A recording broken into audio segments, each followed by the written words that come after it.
ሰላም ሰላም ውድና የተከበራችሁ ውድ የሀገሬ ልጆች ሰላማችሁ ያለበት ብዝት ይበል። ሰላምን፣ ፍቅርን፣ አንድነትን ለሁላችን ያብዛልን።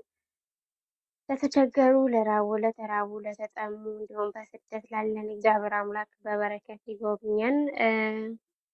በትላንትናው በሰሞኑ የሚደረገው ለወገን ደራሽ ወገን ነው የሚለው መርህ ተከትለው ለወገናቸውን ደስታ የሚያበስሩ በጣም ብዙ ቲክታከሮች እና ታዋቂዎች ለወገናቸው ብዙ አስተዋጽኦ እያደረጉ አይተናል። በጣም ደስ ይላል። እንዲህ ስንተባበር፣ አንድነት ለሰው ስንቆም፣ ሰብአዊነት ሲሰማን፣ ሰውኛነት ሲሰማን በጣም ደስ ይላል።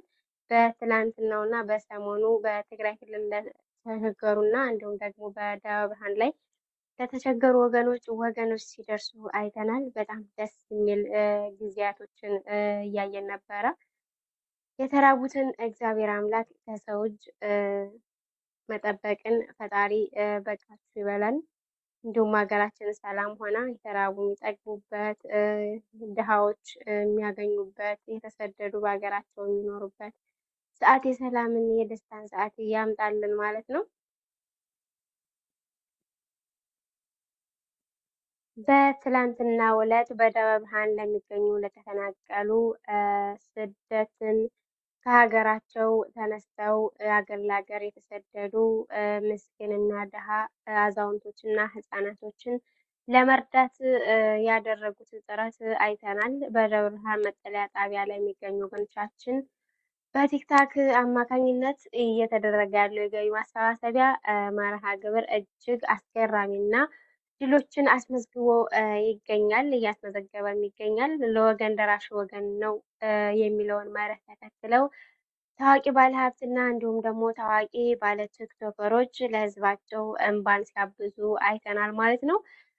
እንዲሁም ደግሞ አንጋፋው የኢትዮጵያ የአማራው ባለሀብት አቶ ወርቁ አይተነው በትላንትናው ዕለት ለምስኪን እናቶች እና ህጻናቶች ደብረ ብርሃን ለሚገኙ በካምፕ ውስጥ ተጨናንቀው ለሚገኙ ምስኪኖች 15 ሚሊዮን ብር መለገስ ችሏል ማለት ነው። በረከትን ይስጥልን። እንዲሁም ደግሞ በዚሁ ላይ ተጨማሪ የሆኑ ደስ የሚሉ የህይወትን ሂደቶች የሚያሻሽሉ እንዲሁም ደግሞ ለአቶ ወርቁ እድሜና ጤና ይስጥልን እያልን በተጨማሪም በቲክታክ ላይ ታኩር ትንሹ ያደረገው ህዝባዊ ንቅናቄ ወይንም ለህዝቡ አስተዋጽኦ ያደረገ ትንሽየው እንቁ ብላቴና እድሜና ጤናን ይስጥህ፣ እንዲሁም ደግሞ ትልቅ ደረጃ የምትደርስበትን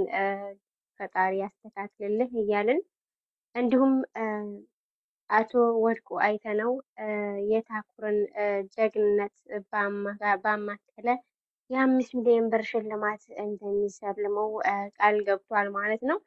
ውድ ተመልካቾቻችን በዚህ ላይ እያየን ያለነው ሰዎች ስንሰራ እንደሚያበረታቱን፣ ለጥሩ ነገር ስንነሳሳ ሰዎች ከጎናችን ቆመው አይዟችሁ እንደሚሉን ነው ማለት ነው። ለወገን ደራሽ ወገን ነው የሚለው በዚህ ላይ አይተናል ማለት ነው። በጣም ብዙ አስተዋጽኦ እየተደረገበት ያለ ነው እና እንዲሁም ደግሞ ስደትን ተሰደው በሀገራቸው ላይ በአንድ ጀምዐው የሚኖሩ ምስኪኖችን የረዳ አቶ አይተነው ወርቁ በጣም ሊደነቅና ሊከበር ይገባዋል ማለት ነው። ወርቁ አይተነው በጣም ብዙ አስተዋጽኦ ያደረገ ጀግና ነው እና ባለበት ሰላሙን ጤናውን ያብዛለት እያልን እንዲሁም ደግሞ ስትረዱ የነበራችሁ እግዚአብሔር በረከትን ይስጣችሁ። ሁሌም የምትሰጡ በረከት በቤታችሁ የሚሞላ ይሁን ማለት ነው። ሰላምን ያምጣልን ለሀገራችን። ከሰው እጅ ከመጠበቅ ፈጣሪ ይጠብቀን እና እንዳጠቃላይ ሀገር ሰላማዊ ስትሆን ድሃም እየሰራ የሚበላበት ታይም ይመጣል። ሀገራችንን ሰላም ያድርግልን። የተቸገሩም ሰላም የሚሆንበት፣ የተሰደድንም ከስደት ተመልሰን በሀገራችን የምንደሰት አድርገን ቀጣዩን በደስታ ሁሉም የራሱን ችሎ የሚኖርበትን ጊዜ ያምጣልን። ዋናው የፈጣሪ እርዳታ ነው። የሰው እርዳታ ጊዜያዊ ነው፣ ፈጣሪ ግን ዘላለማዊ ነው። ፈጣሪ የእሱን እርዳታ ይስጠን፣ እጁን ይዘርጋልን፣ በምሕረት ዓይኑ ይመልከተን። ችግር፣ ድህነት በጣም ከባድ ነው። ድህነት የሰው ፊት ያሳያል። ድህነት ዝቅ ብለን እንድንኖር ያደርጋል። ድህነት የበታችነት እንዲሰማን ያደርጋል። በጣም ብዙ አስተዋጽኦ ያደርስብናል። እነዛ በካምፕ ውስጥ ያሉ የራሳቸው ቤት ያላቸው፣ የራሳቸው መኖሪያ ያላቸው፣ በራሳቸው መተዳደር የሚችሉ ነበሩ። ነገር ግን በጦርነት አማካኝነት ነው ይሄ ሁሉ የሆነው እና ጦርነት ውጤቱ ይኸው ነው። ጦርነትን ፈጣሪ ያጥፋልን እያልን ሰላምን ያብዛልን እያልን ከወዲሁ እንሰናበታችኋለን። እየሰጣችሁ እግዚአብሔር በሰጣችሁት ብዙ ውስጣችሁ ማለት ነው። ስለነበረን ቆይታ እያመሰገንን ሁላችሁንም የምስጋና እንትናችሁን ስታቀርቡ ደስ ይላል። ስታመሰግኑም ለሰጪዎቹም ደስ ይላል ማለት ነው። ስለነበረን ቆይታ እናመሰግናለን።